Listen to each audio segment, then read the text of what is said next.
Bonjour tout le monde. Alors ce matin, j'avais envie de vous faire une petite vidéo un petit peu improvisée comme ça, sur 3-4 sujets. Ouais, ça va partir un petit peu en live parce que j'ai pas de thème précis, mais j'ai entendu pas mal parler ces temps. On m'a pas mal sollicité pour faire des trucs sur les relations, sur les pervers narcissiques, sur la confiance, sur toutes ces choses-là qui peut être douloureux si on en abuse. Si on abuse de votre confiance, j'entends. Sur les relations toxiques, sur les mensonges qu'on peut trouver dans les médias, les mensonges, ouais, voilà, bref, on m'a parlé de pas mal de choses, on m'a demandé d'animer sur ces choses-là qui sont en lien globalement avec la confiance. Puis en fait, je me promène là ce matin dans la forêt, et puis comme d'habitude, je fais des pauses, j'observe un petit peu la nature, j'observe les choses. Et je regarde, je me dis comment ça se passe dans la nature, comment... Alors bien sûr, on peut pas dire que les arbres, les animaux, les êtres dans la nature se plaignent pas, c'est juste qu'on les entend pas et qu'on les comprend pas, mais euh, comment ça se passe globalement? C'est si bien, c'est si beau, c'est si équilibré. Comment je vais vous parler de ça? J'ai envie de vous dire que le problème qu'on a, nous, les êtres humains, c'est cette tendance à vouloir absolument figer les choses, à vouloir empêcher d'une certaine manière le mouvement. Or, la vie, c'est le mouvement. Quand on fige les choses, quand on fait confiance à une chose, on est sûr qu'elle ne bougera pas, que c'est comme ça, qu'on peut compter dessus, que ça ne va pas changer d'une certaine manière. Or, la vie, c'est le changement, en permanence, c'est le changement. Tout peut changer d'une seconde à l'autre, j'ai envie de te dire. Et puis, je pensais à ça, je me disais, mais en fait, le problème, il est là, c'est peut-être notre envie à nous, de toujours vouloir bloquer les choses comme elles sont. C'est faire une photo, paf, c'est parfait, on bouge plus, on reste comme ça. Cette relation est parfaite, on reste comme ça. Cette situation est parfaite, je reste comme ça. Cet endroit est parfait, on le laisse comme ça. Ben non, en fait non. Et je regardais ce matin, là il y a la rivière derrière moi, mais il y a des endroits où il y a des gros rochers, un petit peu comme celui que je vous pointe du doigt là. Bon, celui-là il risque pas de bouger, enfin normalement pas, mais il y a des endroits où les rochers sont un peu moins gros, c'est des gros cailloux, mais c'est des petits rochers qui sont là dans l'eau et qui pourraient, sur une crue ou sur un arbre qui tombe ou quelque chose comme ça, qui pourrait rouler, changer de place, passer la face qu'il y avait à l'extérieur de l'eau à l'intérieur de l'eau. Et là, je me suis dit, c'est des réflexions que je me fais. Je vois l'herbe, la mousse qui a poussé dessus et tout. Je me dis, mais finalement, est-ce qu'elle s'est rendue dépendante du rocher, la mousse, l'herbe? Parce que si le rocher, tout d'un coup, pour une raison ou une autre, il n'est pas stable, il se tourne, il se met la partie qui était émergée de l'eau, il la met à l'intérieur, immergée dans l'eau. La mousse, le petit arbuste qui a commencé à pousser dessus, l'escargot qui s'est posé, l'herbe, il y a des brins d'herbe qui poussent dessus, se retrouve dans l'eau, elle va se noyer. À ce moment-là, elle est dépendante du rocher, elle n'est pas dépendante du rocher. Est-ce qu'elle a eu raison d'une certaine manière d'y faire confiance? En fait, bien évidemment, on ne peut pas rapporter ça à l'être humain parce qu'on ne fonctionne pas pareil, mais globalement, ce qui se passe, c'est que elle se pose pas toutes ces questions, la nature. Le mouvement, il est là, elle fait ce qu'elle peut dans le moment présent. Elle s'installe, elle tombe là, la graine, et elle va pousser là, quoi. Elle va pas se dire, je pousserai plus tard quand les conditions seront propices et tout ci et tout ça. Non, non. Elle a un certain moment, une certaine température, un certain machin qui fait qu'elle se développe et elle se développe, point. Elle va pas attendre, elle va pas réfléchir. C'est peut-être l'avantage qu'elle a par rapport à nous. Elle cherche pas à figer une situation parfaite pour se développer. Et nous, on a tendance à tout le temps être dans l'attente d'un moment parfait qui sera plus tard, ou dans le regret d'un moment super ou parfait qui était à tel moment. Donc on va essayer d'attendre les mêmes conditions à nouveau, ou on va essayer de réunir les mêmes conditions. Bref, on est tout le temps en train de mettre en place des dispositifs pour finalement fuir le moment présent au profit d'un moment meilleur. Et c'est pas bien. Et c'est pas bien parce que il n'y a que dans le moment présent qu'on fait les choses pleinement, il n'y a que là qu'on vide sa tête et qu'on est bien. Et puis il n'y a que là aussi que finalement, quand on accepte d'être dans le mouvement, qu'on va pas se faire prendre, qu'on va pas se faire cuire, si vous voulez, par toutes ces relations dites toxiques là que j'ai eu dernièrement à développer sur des vidéos. Enfin, je veux dire, du moment que tu es suffisamment lucide et suffisamment alerte, dans ton moment présent avec qui que ce soit et quoi que ce soit, normalement il t'arrive pas de problème. T'as plus de problème de j'ai fait confiance, je me suis fait trahir, j'ai fait ceci, il m'est arrivé cela, ou alors tous ces types de trahisons diverses et variées qu'on peut vivre. Je veux dire, Il y a tellement de choses qu'on aime et auxquelles on ne fait pas fondamentalement confiance. Et pourtant, on les veut dans notre vie, on les veut avec nous, on aime partager des moments avec. Tu aimes profondément la nature, tu aimes profondément regarder les animaux, tu aimes profondément, je sais pas, les arbres. Pourtant, ça t'en... Ah, j'ai 2 secondes, un chien. Voilà, j'ai coupé parce qu'il y avait des chiens qui s'amenaient, puis moi j'ai mon chien qui est là en bas que vous voyez pas. Typiquement, exemple parfait, je vais prendre celui-ci. J'ai confiance en mon chien, vraiment. C'est un chien intelligent, il est beau, il est gentil, il est tout ce que vous pouvez vouloir d'un chien, et j'ai une confiance en lui quasiment totale, mais ça n'empêche pas qu'il y a d'autres chiens, je sais qu'il pourrait partir, qu'il pourrait se passer quelque chose, je suis alerte, je suis lucide. J'adore l'avoir dans ma vie, pour rien au monde vous allez me le piquer, ça c'est clair et net que je le donnerai pas à mon chien, je l'aime énormément, je passe des temps merveilleux avec lui, c'est un de mes meilleurs amis quoi. Mais ça m'empêche pas d'être lucide, d'être là, d'être dans le moment présent et de pas donner totalement confiance, de garder un œil, de garder une certaine vigilance. Je suis dans la forêt, si tout d'un coup je m'approche d'un arbre, parce que j'aime bien aller vers les arbres et tout ça, et puis même s'il n'y a pas beaucoup de vent comme une tempête, mais qu'il y a un petit peu de vent, et que je vois que l'arbre il est faible, il pourrait casser, bah, je sais que ça arrive que des arbres cassent et tombent dans la forêt, je vais peut-être faire attention de ne pas me poster dessous. Je veux dire, typiquement, je vous montre là, parce que je suis souvent dans cet endroit, je vais essayer sans trop faire bouger. Je sais pas si vous voyez, ouais, vous allez le voir maintenant, cet arbre-là, là. Non, je peux pas, vous voyez pas mon doigt. Je vais mettre mon doigt, cet arbre, celui-ci, là. Oh là, je vais trop vite. Celui-là. Celui où il y a mon doigt. Il est planté dans l'eau. Là. Si vous le voyez à sa base, il n'est pas en super bon état. Je viens souvent, très souvent là. Et je fais toujours attention. Je garde une certaine vigilance parce qu'il est beau, il a encore des feuilles et tout, il n'est pas mort. Mais je sais qu'il baigne dans l'eau, qu'il est vraiment détrempé en permanence.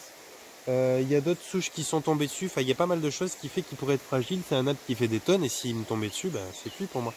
Donc, je l'aime. C'est pas que je peux pas lui dire je fais pas confiance. Ça n'a rien à voir. C'est la confiance. C'est un mot qu'on a inventé. C'est encore pour je sais pas quelle raison, pour pouvoir stabiliser des choses. Mais si on reste dans le moment présent, si on accepte que la vie elle est ce qu'elle est, que le mouvement et l'impermanence des choses font que la personne que tu aimes le plus au monde peut te trahir d'une certaine manière, l'animal, l'arbre, le mur de ta maison peut tomber sur toi. Enfin, bref, si on reste en permanence dans une espèce de mode alerte, ça ne veut pas dire paranoïaque, rien à voir, mais dans une espèce de mode alerte, eh bien, on va se prémunir de justement toutes ces déceptions, de se dire... ouais, de se dire j'ai été trahi, j'ai été ceci, j'ai été cela, c'est uniquement des choses qui arrivent quand tu te soucies, d'autre chose que le moment présent et quand tu veux absolument figer les choses, quand tu veux avoir un certain contrôle. Donc, qu'est-ce qu'on va retrouver quand on parle de ça? Quand on parle de ne pas vouloir vivre l'impermanence de la vie, quand on parle de ne pas accepter le mouvement qui fait que tout d'un coup les choses peuvent jouer en ta défaveur, on parle de quoi? On parle de l'ego. C'est l'ego. L'ego, lui, alors indépendamment de tout ce qui existe dans l'ego, la jalousie, la possessivité, l'amour, le machin, le truc, l'ego, c'est celui qui veut, au-delà de toute chose, figer les choses, qui veut arrêter le mouvement, qui veut pas faire une photo pour que ça ne bouge plus. Donc, quand vous vous retrouvez finalement avec des problèmes de confiance, des problèmes de trahison, des problèmes de je suis avec un ou une pervers narcissique, ça c'est aussi une grande mode, j'aime pas trop ça, bien qu'il y en ait plein effectivement, mais il y en avait déjà autant avant, simplement maintenant on a mis de nouveau un nom pour les comportements de gens qui sont juste manipulateurs, qui ont cette tendance-là. On l'est tous, moi je suis un très très grand manipulateur, un chirurgien est un très très bon manipulateur, et j'ai envie de vous dire merci que je sois un très bon manipulateur, parce que finalement quand vous allez venir me voir, c'est pour que je manipule un petit peu vos émotions et tout ça, pour pouvoir vous aider, c'est pour que je manipule bien mes outils pour pouvoir vous être utile. Quand vous allez voir un chirurgien, bah, vous espérez qu'il ait une bonne dextérité et qu'il manipule extrêmement bien son scalpel et tout ça, parce que vous avez bien envie de ne pas avoir une cicatrice qui soit toute tordue, toute déchiquetée. Donc je veux dire, la manipulation en soi, le verbe manipuler, c'est un verbe qui, quand on l'emploie pour les bonnes façons, est un verbe qui est très appréciable. J'adore quand quelqu'un est manipulateur et bon manipulateur si possible. Parce que les gens qui manipulent les choses dans un esprit de bienveillance, dans un esprit de créer une certaine harmonie, de désamorcer les éventuelles tensions qu'il y a, c'est des gens mais que j'invite volontiers dans mon team, quoi. Vous êtes les bienvenus. Voilà. Mais tout ce qu'on appelle pervers narcissique, c'est des gens qui sont pervers ou autres, il y a plein de noms là-dessus, pareil. C'est des gens qui sont aussi habiles dans la manipulation, mais qui le font à leur compte et pour leur compte. Donc là, on va se retrouver avec ce genre d'appellation-là. Maintenant, j'ai envie de vous dire, vivez dans le moment présent, soyez lucide, essayez d'éviter de vouloir mettre les choses en choses permanentes, essayez de vouloir arrêter le mouvement, c'est pas bon. Donc ne figez pas les choses, dites-vous que votre père, votre mère, votre frère, votre soeur, à un moment ou à un autre, votre meilleur ami, à un moment ou à un autre, peut vous trahir, mais même pas volontairement, même peut-être inconsciemment, mais on est unique, on est des individus, on n'arrête pas de se vanter toujours, on est unique, je suis particulier, je suis ci, je suis ça, on l'est vraiment. Donc à partir de là, comment est-il possible que toutes les autres personnes fassent exactement ce que nous voulons, comme nous le voulons et de la façon que nous le voulons? C'est impossible. Donc clair et net que du moment que tu attends et que tu dis je fais confiance à quelqu'un, il faut toujours garder à l'esprit que ça sera toujours dans une certaine mesure. C'est comme dire... c'est comme rien dire du tout. C'est que dans une certaine mesure, tu ne peux pas dans l'absolu faire confiance à qui que ce soit. Je veux dire, j'ai beau aimer, je sais pas, mon meilleur ami, j'ai un meilleur ami, je pense qu'il se lèverait à n'importe quelle heure du matin si je l'appelais pour faire n'importe quoi, et il n'y a aucun problème là-dessus. Je pense qu'il mettrait sa vie en danger pour moi, réellement. Mais est-ce que je peux dire que j'ai confiance qu'il sera là après-demain quand j'ai le truc très important et tout ça? Non, je peux même pas. Bien sûr que j'en suis persuadé. Mais je ne sais pas si entre-temps il se prend un bus, s'il se prend la foudre ou s'il se prend je sais pas quoi. La vie n'est pas figée. Il y a du mouvement en permanence. Et donc, comme il y a du mouvement en permanence, je peux mourir dans l'instant, il peut mourir dans l'instant, tout le monde peut mourir dans l'instant. À partir de là, tu peux faire confiance sur rien du tout. Vis ton moment présent parce que tu ne sais absolument pas de quoi est fait les 5 prochaines minutes. Voilà. J'ai fait cette réflexion-là et je me suis dit, alors je ne sais pas si c'est un petit peu décousu, mais vraiment je pensais à ça ce matin, je me disais qu'est-ce qui fait la différence entre la nature qui se plaint pas, si vous voulez bien, et qui construit les plus belles choses. Enfin, je vois pas qu'est-ce que l'homme peut faire d'aussi beau que la nature, à part les enfants, il le fait naturellement. Je me disais qu'est-ce qui fait qu'elle est belle, qu'elle est là, qu'elle se plaint pas, que ça fonctionne, mais super bien quand on n'y met pas notre grain de sel, quand on vient pas à réguler et qu'on vient pas faire les beaux au milieu de tout ça, mais ça se passe, mais c'est merveilleux comme ça fonctionne, depuis à l'intérieur de la terre jusqu'à la cime des arbres, tout est réglé d'une manière inimitable. Et qu'est-ce qui fait que pourquoi il n'y a pas de problème, il y a plein de casses, il y a plein de trucs, il y a plein de bidules, mais il se passe que ça vit dans le moment présent en permanence, ça se permet de vivre dans cette impermanence. C'est le mouvement en permanence que la vie expérimente ici. Et la fraise, le fruit, le machin, le truc, elle naît à l'abri d'un rocher, elle va pas regarder, elle va pas se dire ah je pousse pas là parce que là c'est un endroit où il y a des risques d'éboulement et tout ça, et voilà, elle a pas un cerveau pour se casser la tête avec ça. Et heureusement, parce que nous qui avons des cerveaux pour nous casser la tête avec ça, c'est encore là qu'on va construire, nous sur la faille de San Francisco ou des machins, c'est là où on le voit des tonnes d'habitations, parce que voilà, parce qu'on veut défier les choses qui sont impermanentes en les rendant permanentes, on veut éviter que notre maison soit abîmée dans un endroit où on sait très bien que la terre va bouger, on veut éviter que ceci, on veut éviter que cela. Non.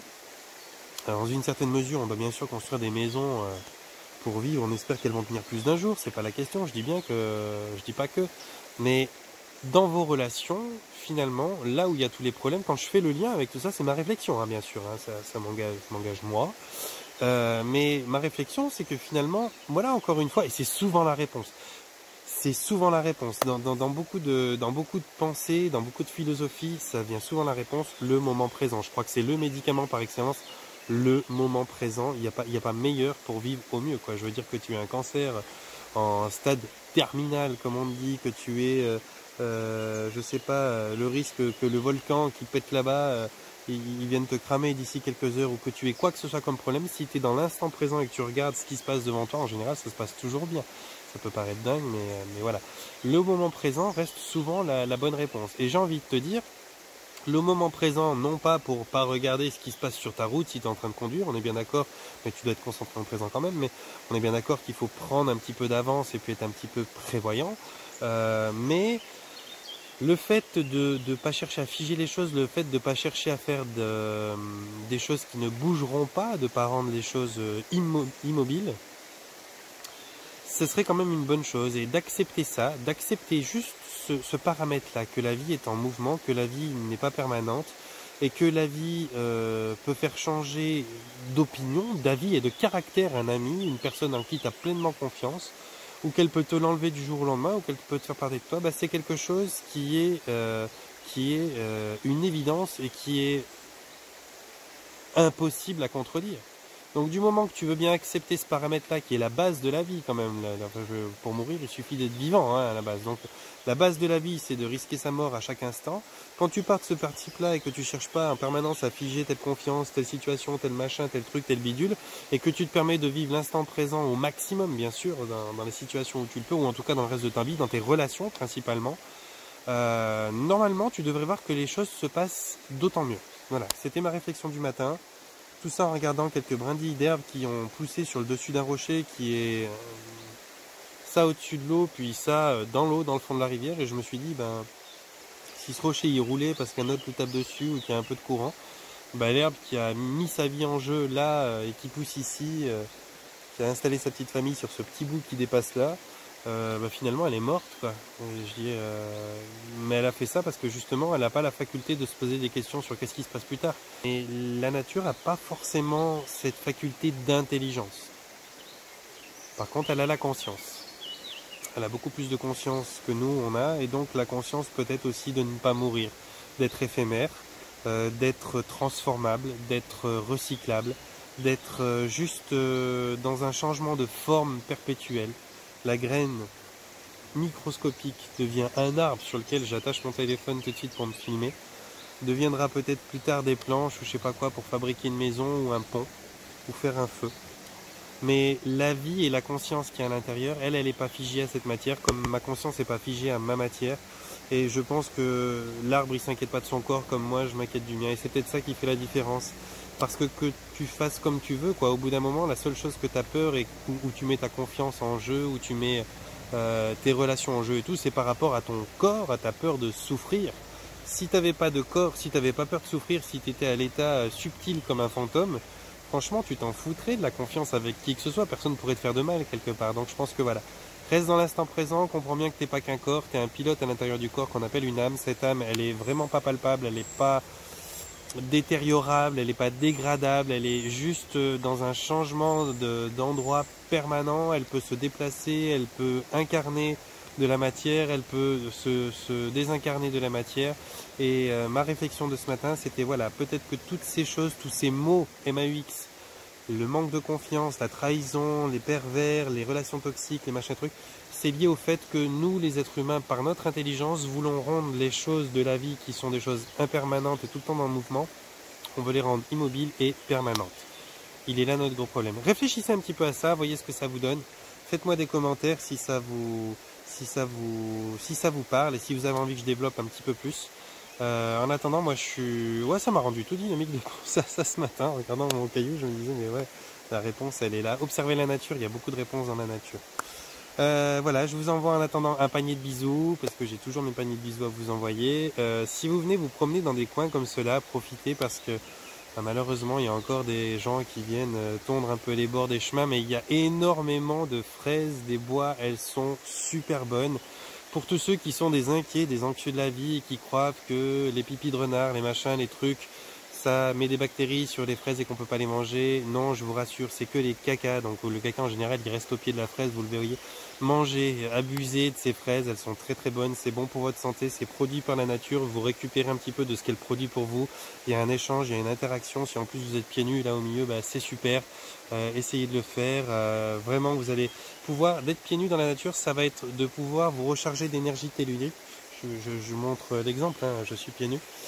C'est de pouvoir vous charger d'énergie tellurique. Ça c'est mesuré, ça existe hein, au niveau scientifique. Comment je vais vous dire ça, ces interactions que les êtres ont avec la Terre et ces énergies dites telluriques. Donc faites ça, profitez parce que c'est la saison pour ça et vous verrez que ça fait du bien. Et ça c'est la partie de vous qui n'a pas besoin d'être discipliné à essayer de faire mieux. Ça, et au moment que vous le faites, c'est une connexion qui se fait automatiquement, que vous y croyez ou pas en plus, c'est ça qui est génial. C'est une connexion qui se fait automatiquement et qui va déjà donner à votre corps ouais, de quoi faire, de quoi se recharger, de quoi aller bien. Mettez-vous au soleil, très important aussi. Et puis voilà, donc je vous ai envoyé le panier de bisous. Mettez-moi un pouce bleu si la vidéo vous a plu, partagez, abonnez-vous, qu'il y ait plus de visibilité. Et puis mettez-moi en commentaire donc si vous avez envie de plus de précision ou bien des sujets pour pour des prochaines vidéos. Et puis je vous ferai une vidéo aussi tout prochainement, peut-être demain, on verra, pour vous expliquer, c'est un petit coup publicitaire, que je vais maintenant bientôt m'installer. Alors pour ceux qui ne le savent pas, moi je suis dans la région entre Payerne et Avenches en Suisse. Et je vais bientôt prendre quelques jours, un jour en tout cas pour commencer, mais par semaine, un cabinet en location dans un centre d'esthétique bien-être à Yverdon-les-Bains. Et donc, je ferai une petite vidéo là-dessus pour vous expliquer un petit peu comment ça va se passer, pour vous montrer peut-être l'endroit ou le décrire. Et puis pour tous ceux qui sont de la région lausannoise, genevoise, qui viennent me voir, qui se tapent une heure et quart de route jusqu'à présent, pourront maintenant avoir moins de route et puis venir être reçus dans cet endroit sympa à Yverdon. Voilà, super, je vous souhaite une très très belle journée et de prendre soin de vous et de prendre soin de vous.